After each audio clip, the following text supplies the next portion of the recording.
자, 얼마 전 8월 25일에 정부가 올해 하반기부터 총 10만 1000가구를 신규 사전 청약으로 추가 공급하겠다, 이런 발표를 했습니다. 사전 청약이라는 것은 이미 공급하기로 되어 있었던 주택들을 공급 시기만 2-3년 정도 앞당겨서 공급한다라는 의미이기 때문에, 이를 두고 사전 청약 앞당기는 것이 정말 효과가 있겠느냐, 그냥 아랫돌 빼서 윗돌 괴기, 조삼모사 아니냐라는 비판이 당장 나왔죠.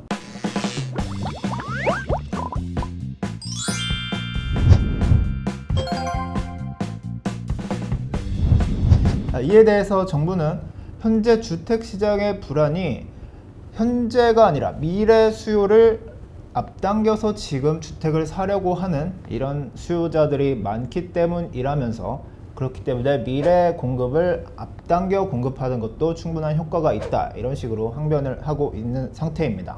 자, 그런데 사전 청약이 정말 효과가 있을지 없을지에 대한 평가는 좀 미뤄두고요. 지금은 이 10만 1000가구, 정부가 발표한 이 숫자가 과연 어떤 근거에서 나온 것인가, 이 숫자 10만 1000가구를 공급한다는 것이 정말 가능한 일인가에 대해서 한번 짚어보려고 합니다. 자, 지금 보시는 화면이 정부가 25일에 발표한 보도자료인데요. 올해 하반기부터 총 10만 1000가구를 신규 사전 청약한다 라는 제목을 가지고 있습니다. 자, 사전 청약 확대 방안에 따른 공급 물량을 표시를 해놨는데요. 일단 보기 복잡하게 되어 있는데, 어쨌든 이 신규 사전 청약으로 10만 1000가구 공급한다는 계획이고요. 그 중에서도 눈여겨볼 점은 공공택지의 민간 아파트를 신규 사전 청약으로 8만 7천 가구를 공급하는 걸로 돼 있는데, 일단은 2023년 이후로 잡힌 물량이 5만 3천 가구, 절반을 넘죠. 앞으로 2년 후에나 사전 청약이 가능하다라는 계획이기 때문에 이거 자체가 현재 주택 시장의 공급 불안을 해소하기에는 무리가 아니냐라는 생각을 먼저 해볼 수가 있겠습니다. 자, 중요한 건 이 부분인데요. 민간 시행 사업에 사전 청약을 첫 도입한다. 그래서 금년 하반기부터 8만 7천 가구를 조기 공급하겠다. 여기서 일단 8만 7천 가구라는 숫자를 기억해 둘 필요가 있겠습니다. 여기서 말하는 민간 시행 사업이라는 것은 정부가 가지고 있거나 이미 매각한 토지를 민간 사업자가 사전 청약으로 공급하겠다라는 의미인데요. 자, 우리가 보통 공급 가구 규모를 얘기를 할 때는 정부가 지금까지는 예를 들어서 어느 신도시에 10만 가구를 지을 거기 때문에 10만 가구를 공급한다, 이런 식으로 얘기했기 때문에 별로 이의를 제기할 만한 부분은 많진 않았거든요. 근데 여기서 민간 시행 사업이라고 하면 정부가 가지고 있는 택지를 민간 건설사나 시행사들한테 팔아서 그들이 직접 사전 청약을 하도록 만들겠다라는 의미인데, 그렇기 때문에 민간 사업자들이 정말로 사전 청약을 할 것이냐, 사전 청약 조건으로 택지를 계획했던 시기에 매입을 하겠느냐, 이게 가장 관건이라고 볼 수가 있겠습니다. 그렇다면 어떻게 해서 민간 사업자들이 8만 7천 가구를 공급할 거다라고 이렇게 자신있게 이야기를 할 수 있었는지가 궁금한 건데요.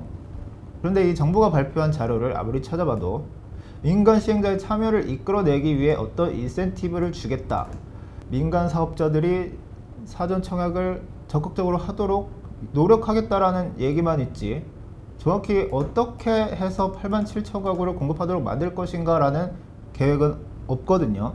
그리고 국토부가 그것을 정확히 밝히진 않았기 때문에 여느 언론 기사에서도 그 내용을 다루지는 못하고 있는 상황입니다. 그 부분을 저희가 한번 분석을 해보려는 건데요. 자, 아까 8만 7천 가구를 기억해 두시라고 했죠. 정부의 설명은 이렇습니다. 민간에 매각하기로 예정되어 있는 부지가 8만 8천 가구를 지을 수 있는 분량이다. 그리고 이미 민간에 매각한 토지가 3만 가구를 지을 수 있는 분량이다. 즉, 이렇게 매각을 했거나 매각 예정인 땅에서 사전 청약을 8만 7천 가구가 이뤄질 것이라고 예상을 하고 있다라는 건데요. 자, 이 8만 7천 가구의 공급 규모는 이렇게 구분이 되는데요. 일단 매각 예정 부지에서 7만 5천 가구를 공급하겠다고 합니다. 매각 예정 부지에서 전체 지어지는 아파트는 8만 8천 가구인데, 그 중에 7만 5천 가구를 어떤 이유에선지 사전 청약으로 할 수 있을 거라고 정부는 생각하고 있다는 얘기죠. 그리고 이미 매각된 부지 3만 가구를 지을 수 있는 이미 매각된 땅에서는 1만 2천 가구를 공급하겠다는 계획이거든요. 마찬가지로 3만 가구 중에서 어째서 12,000가구가 사전 청약이 되는지에 대해서는 자료에 나와 있지 않습니다. 자, 그런데 이 매각 예정 용지에서 7만 5천 가구, 이미 매각한 부지에서 1만 2천 가구를 어떤 기준을 가지고 어떤 근거로 계산을 했는지 자료에 나와 있지 않습니다. 이 부분을 제가 국토부에 직접 물어봤는데요. 자, 여기를 한번 보시죠. 매각 예정 부지에서 8만 8천 가구 중에 7만 5천 가구를 사전 청약으로 공급하겠다. 그리고 이미 매각한 3만 가구 부지에서는 1만 2천 가구를 공급하겠다. 사실은 매각 예정 부지가 얼마나 팔릴지, 그리고 거기서 진짜로 사전 청약이 이뤄질지는 예상하기 어렵습니다. 그래서 알고 보면 정부가 이 사전 청약 예상 부지를 7만 5천 가구로 생각을 해서 발표를 한 게 아니고, 총 부지가 8만 8천 가구 분량인데 그 중에 85% 정도가 사전 청약이 가능할 거라고 예상을 해서 85%를 곱해서 7만 5천 가구를 산출했다라는 얘기거든요. 이미 매각한 부지에서도 마찬가지입니다. 총 공급 가구 수는 3만 가구인데 거기서 40%가 공급이 사전 청약으로 될 거라고 예상을 해서 40%를 곱해서 1만 2천 가구를 뽑아냈다. 그래서 합계 8만 7천 가구를 사전 청약하겠다고 발표를 했다 라는 설명이 돌아왔습니다. 근데 생각해보면 좀 이상하죠. 8만 8천 가구를 지을 수 있는 땅에 어떤 근거로 85%가 사전 청약이 될 거라고 예상을 하고 있는지 말입니다. 이 85%라는 숫자가 중요한 건데 어디서 왔느냐, 그리고 이미 매각한 부지에서는 어떤 근거로 40%가 사전 청약이 될 거라고 예상을 하고 있느냐. 여기에 대해서 국토부의 설명은 이렇습니다. 매각 예정 부지는 민간 건설업자가 6개월 내에 사전 청약을 할 것을 조건으로 매각할 거기 때문에 사실상 100% 사전 청약이 이루어질 수밖에 없다. 그럼 100%도 아니고 85%인 이유는 뭐냐? 15% 정도는 사업 인허가 과정에서 가구 수가 줄어들 수도 있기 때문에 반대로 늘어날 수도 있는데요. 말하자면 보수적으로 잡기 위해 85%를 수치를 잡았다. 그리고 매각한 부지도 마찬가지입니다. 이미 매각한 부지에서 내 사전 청약을 했을 때 인센티브를 줄 수 있지만 강제를 할 수는 없기 때문에 그 인센티브 때문에 절반 정도가 사전 청약을 실제로 할 것이라고 예상을 하고, 또 거기에 10% 정도 보수적으로 잡아서 40%가 사전 청약이 이루어질 것이라고 예상을 했다라는 설명인데요. 어떻습니까? 여러분들 어떻게 생각하시죠? 저는 굉장히 낙관적인 예상, 그리고 순진한 믿음일 수 있지 않을까라는 생각이 가장 먼저 들었습니다. 예를 들어서 이런 건데요. 2023년에 3만 3천 가구를 지을 수 있는 요 많은 토지들을 매각하겠다는 계획을 가지고 있는 정부가 이 모든 토지가 2023년에 전부 매각이 돼서 사실상 아무 차질 없이 6개월 이내에 사전 청약이 이루어졌을 때 이 3만 3천 가구가 2024년까지 사전 청약이 가능하다.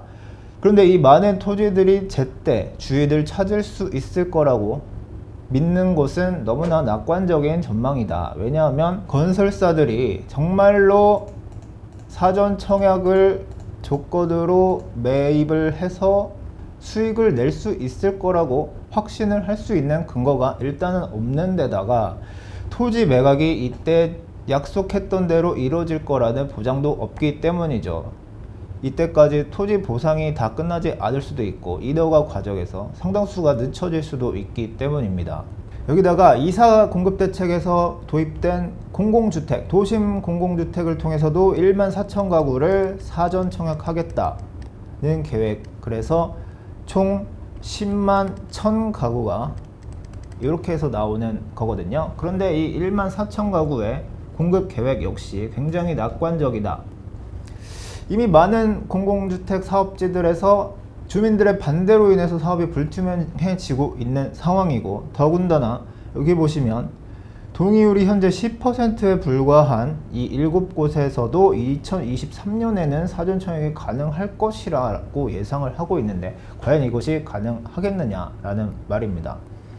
어쨌든 이렇게 낙관적인 전망을 통해서 10만 가구를 넘는 수치를 뽑아냈으니까 이것도 어떻게 보면 대단한 일이었다라고 할 수는 있을 것 같은데요. 더구나 이 민간 아파트 사전 청약은 여러분들께서 조심하셔야 될 게 있는데, 앞서 이 공공분양 사전 청약 영상에서 제가 말씀드렸다시피 공공 아파트 사전 청약의 장점은 일단 당첨이 된다 하더라도 그것을 본 청약 이전에 포기하는 데 있어서 어떤 특별한 페널티가 없다라는 점이었습니다.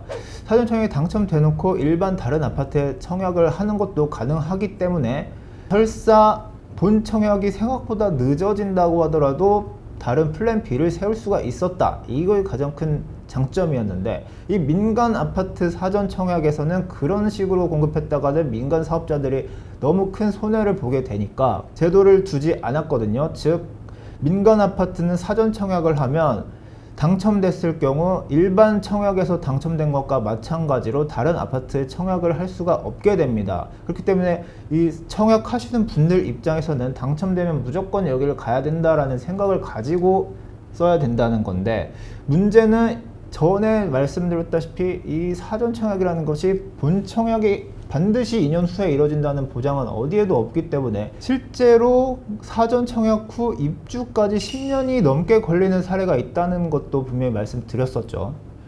청약 당첨이 돼놓고서 뭐 최악의 경우 10년 후에 입주가 가능하다면 그 아파트 당첨된 의미가 아무것도 없습니다. 그런 최악의 경우가 벌어질 수 있다는 것까지도 감안을 해서 청약을 해야 된다는 점도 주의하시기 바라겠습니다.